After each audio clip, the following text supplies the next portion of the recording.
Құрметті тыңдарман, бүгінгі талқылайтын тақырыбымыз 21 ғасыр қазақ драматургиясының жаңа өрісі мен даму бағыттары. Монодрама табиғаты. 21 ғасырдың басынан бастап қазақ драматургиясы жаңа тарихи мәдени контекстке еніп, өзіндік жаңа өріс қалыптастыра бастады. Бұл үрдіс жаһандық әлеуметтік өзгерістердің, ақпараттық медиа жүйелердің дамуымен, тұлға аралық қатынастардың күрделенуімен, ұлттық сана мен әлемдік мәдениеттің жанасуынан туындаған жанрлық, эстетикалық және қоғамдық, идеологиялық ізденістердің жиынтығы.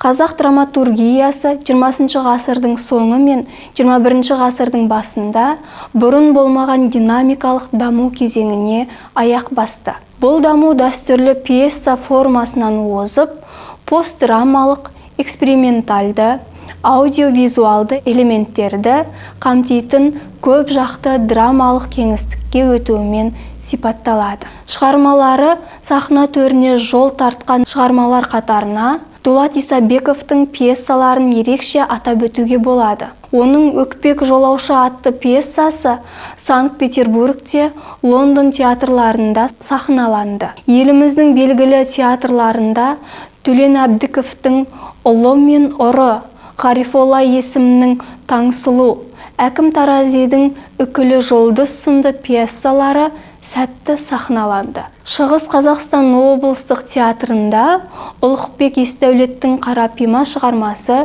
көрерменмен қауышты. Думан Рамазанның «Абылайдың арманы», Керей Жәнібек шығармалары республикамыздың бірнеше театрларында бой көрсетті.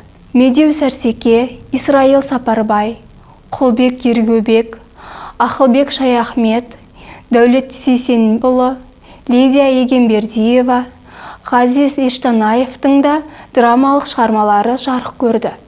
Монодрама 21 ғасыр қазақ драматургиясының ең әсерлі бағыттарының бірі. Монодрама сахнада бір ғана актердің рөл атқаратыны белгілі форма. Алайда оның тек бір кейіпкердің сахналық көрінісі ғана емес, драмалық әсердің ерекше тәсілі ретінде қарастырылуы маңызды.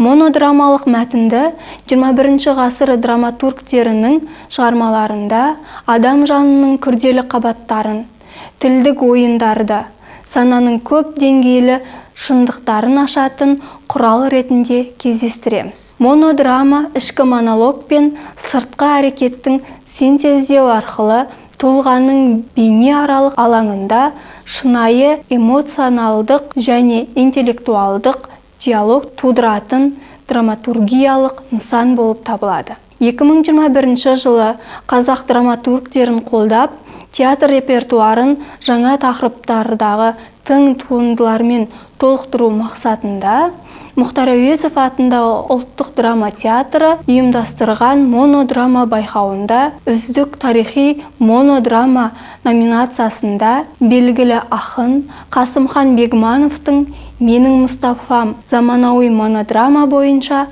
Ақмоншақ Ахметтің «Бейтаныс таныстар», Серік Нұғыманның «Жан алхым» инсценировкалық монодрама аталымында Дидар Амантайдың «Біреудің өмірі» атты туындысы жеңімпаз атанған еді. Сонымен қатар, аталмыш театр жанындағы жас драматургтер лабораториясы аясында жазылған Жансая Бауыржан қызының «Қайдасың, мама» пьесасы үздік монодрама атанды. Байқау қорытындысы бойынша үздік деп танылған бұл шығармалар биыл біртіндеп сахнаға қойыла бастады. Көктемде өткізілген театрдың премьерасы апталығында Ахметтің «Бейтаныс таныстар», Бауыржан қызының «Қайдасың, мама» монодрамалары көрермен назарына ұсынылды.